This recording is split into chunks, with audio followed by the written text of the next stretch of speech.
How to reset TikTok For You page.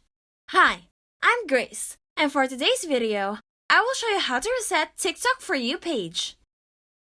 Before we get started, if you are new to our channel, please make sure to hit like and subscribe to be updated for our new releases. And without further ado, let's get into it. Step 1. Clear cache. On TikTok, go to your profile and tap on the menu icon. Afterwards, open Settings, scroll down, and tap Free Up Space. Hit the Clear button beside the cache. Step 2. For You page.